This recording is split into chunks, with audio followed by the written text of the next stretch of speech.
All right, so welcome back to Real Turbo Buicks. And if you saw the last video, I gave you a real good update as to everywhere from Bowling Green till the end of October. So what that meant was, as I talked about in that video, we had shown some limits here with the way the fuel system was.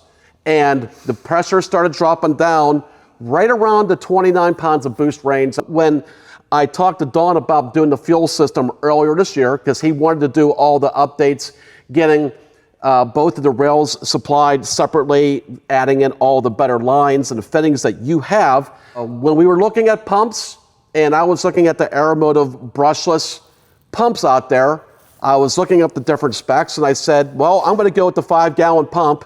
And what did you say? You need bigger. And what did I do? You didn't listen. I didn't listen. So here we are. Here we are. So, but a couple of things that we noticed, though, I don't think really anybody realized this until after the fact, that on those brushless pumps, they are really made to be a sump application. Agreed.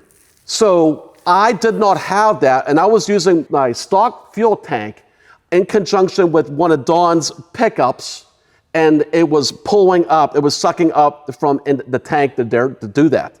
Now, I believe most likely that's probably where a good portion of the issues that I had with that, we're really not quite sure. But with that said, so, that really came to be a new problem or to figure out a new solution to what we were going to do.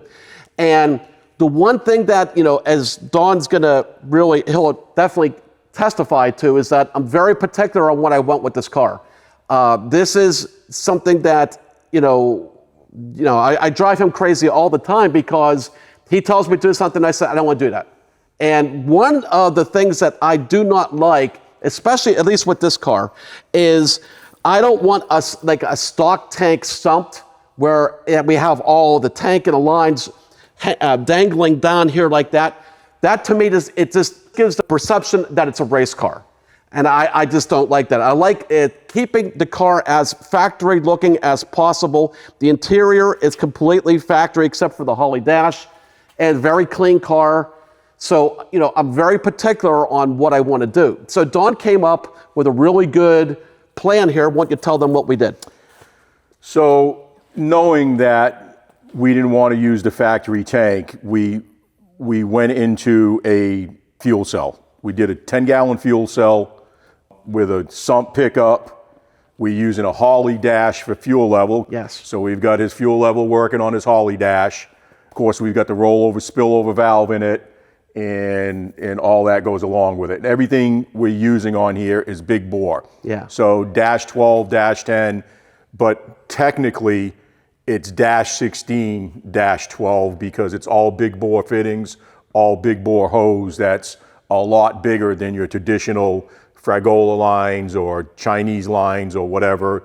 So for years, I've always paid a big attention to the orifice size, not so much the AN size, but the orifice size. That goes even with the regulators that we use. We don't want to use cheaper grade stuff because it has a tendency, it's skimping somewhere. It's either not made well or it just doesn't have a good design in it. And that is a really big distinction to make sure that, that I'm going to emphasize again on this. And that's something I didn't even know, that I'm thinking that when we have, let's say it's either a 10 AN or a 12 AN fitting, I'm thinking that's an engineered spec of a certain ID or OD. You can be anywhere from 5/8 on or even... Well, it's huge. I mean, in some cases, it's 120 thou swing in the diameter, not outer diameter. Yeah. Inner diameter is a big swing based off on the tubing size that they use and so on. And you have to pay attention to that. As you know, you had some other things done, which I'm sure we'll get into, but yeah, you had some other things done in the car that they didn't use the right fittings, and we actually were neck down 160,000 right on that, just that one fitting that they use there. Yeah, so that's a huge thing. Like, so right now, like Aeromotive specs a 16 AN coming out of the tank, going to a 16 AN pre-filter, and then it necks down to a 12 AN fitting at the pump. Now, with Don's connectors and his lines, the ID at 12 AN is basically the same at 16 for what many people would actually be using. Correct. Correct. So that's a big distinction on there, so that we're doing that. So what we did go, I made the decision to say, you know what, let's just put the 10-gallon pump on there and be done with it. I don't want to have to mess with the fuel system ever again. And what's nice about this again, and Don was able to get the noise down on here very low because he was able to program it through the Holley at a low speed, and then at wide open throttle, it kicks in full speed. Correct, correct. It's one pump, but it kicks into a second gear, and then that actually increases the base pressure by 12 pounds. Yeah. So it really intensifies the pump volume. Wide open. Off. Wide open. You might be asking, well, isn't 10 gallons pretty small? Well, for me, I don't drive this car 2 hours. I'm not going to drive this car like 100 miles for a road trip. That's not this car. I will take this car out quite frequently when it's very nice, but I'm making short trips. I'm making short, I'm not doing anything that's long term or, that's longer travel. So a 10-gallon to me is a perfect compromise here because I didn't really want a huge tank in the trunk, and I still have plenty of room to be able to do other things and be able to put other things in here. So I thought that was the recommendation for 10 gallons was absolutely perfect. And as you can see, Don's installation on this tank, all the lines and where he put the fuel pump and everything, and only the sump coming out and sticking down, which you cannot see underneath the car. There's no way you can see any of this until actually you had to get all the way up and underneath and look up before you see anything. So, and I think that having the stock tank out, to me, it cleans everything up nice and neat. And again, no, this is not going to be a setup for everybody. No. But it's my perfect setup for what I want with my car. And Don was able to come up with a really nice solution for this. And then we had to really address, and I really wanted Don's help with this, with the fluid levels. And I had to, first off, let's talk about the transmission. The pump has some problems. There's definitely was some pressure issues there as well. It was also, I had to get it to the point where I had to overfill it so that it was overflowing. So what we're going to do there is all transmissions that have trans brakes, and in general, in some cases, even if you don't have a trans brake, the transmission is going to burp a little bit. It's going to bleed off some fluid. So in that case, anything NHRA, anything safe really, you want an external tank. So what we're doing here is we're going to come out of that orifice tube that all transmissions have. They all have the drain tube, the vent tube. So we're going to go out there and we're going to continue a line all the way to the rear of the car, and then we're going to mount a 2-quart vented tank in the back here. Now that's pretty substantial, pretty large. That'll never get filled up, but we want to keep it to the point where it vents real well, and we want to get it to the point where it definitely, with any expansion or any trans brakes or multiple trans brakes at a time, whether you're testing or whatever we're doing, we got plenty of room in there for it to vent, and that way it'll be safe.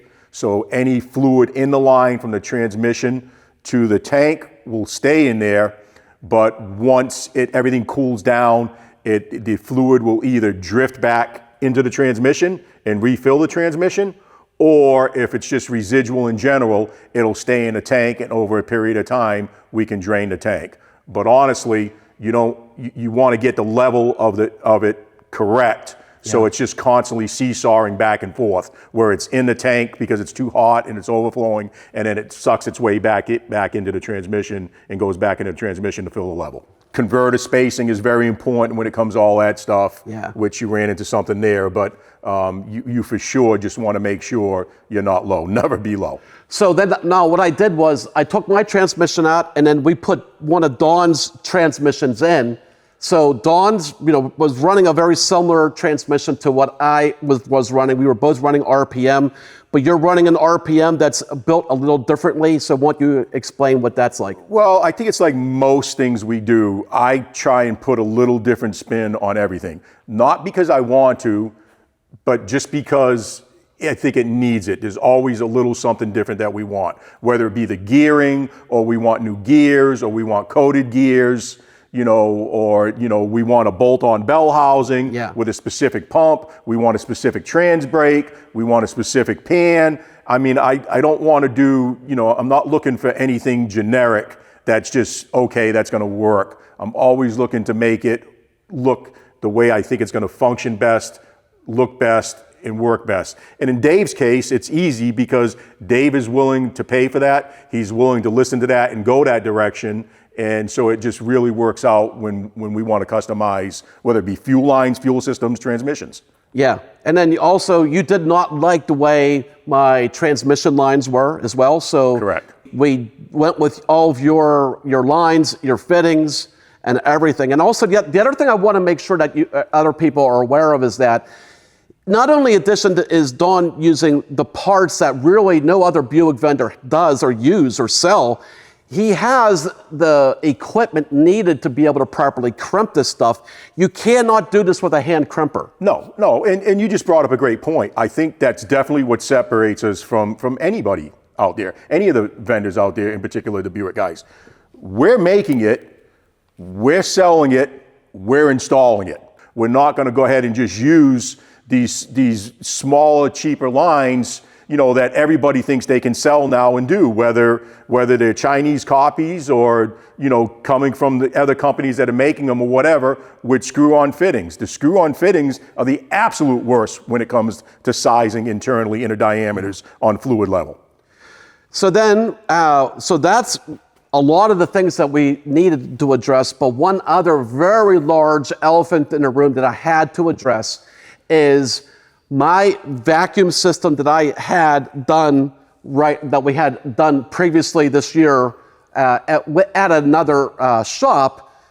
It just wasn't working right. And so what I had was a lot of excessive crankcase pressure. And there was this wanting to come out anywhere it could find. So Don is going ahead and doing a whole new system for me with that. So won't you explain what we're doing? So following the theme of fittings and, Chinese and not correct and whatever, and his vacuum system, or his breather system, if you will, it was an adapter to an adapter to an adapter.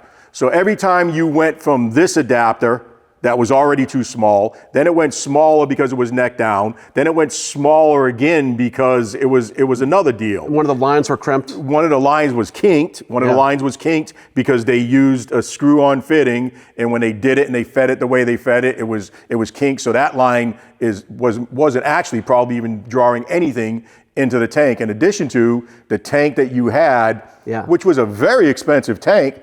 But the breathing system on it is just outrageous. I mean, it's jammed full with steel wool, which is good to have, but it was packed to the point where, it didn't seem like you get anything in there, let alone get anything to breathe out of it. Yeah, and the overall surface of that just was not enough. No, just not enough surface area, correct. This is not everybody needs it. And we've already said it, and I'm going to say it again. Yeah. It's not for everybody, but it's for this car right here that's built very well. That's a deep into the eights at 150, almost 160 miles an hour at 3,900 pounds. I mean, this thing is getting it done. It's not a wannabe. It's not a, it should be. It's doing it. So Dave just wants to protect his investment, which is very wise. Yeah, because motors don't grow on trees. No, no, absolutely not. So that's where we are right now, and we will go ahead and make more updates as we go along here. One thing that I have also been fighting for the longest time back and forth, and I think if you see the gray hair on his beard, it's come from the conversations that I've had with him about safety equipment. Oh, God. So, Don's over the top with safety, and I have been wanting to not do anything with safety equipment on this car. So going back and forth, and especially what I don't want happening is quarter panels buckling. Correct. So we're going to make some changes, and I'm going to do it to my non-compromise ways of what I want. I learned that from Robert Flucker, who does not compromise with his car. And I truly wanted to make sure that I don't compromise with my car. So that would be the next step. We're going to do this after the car leaves the shop here, but I'll keep you up to date as we go along. So thanks again for watching, and we'll talk to you soon. Peace.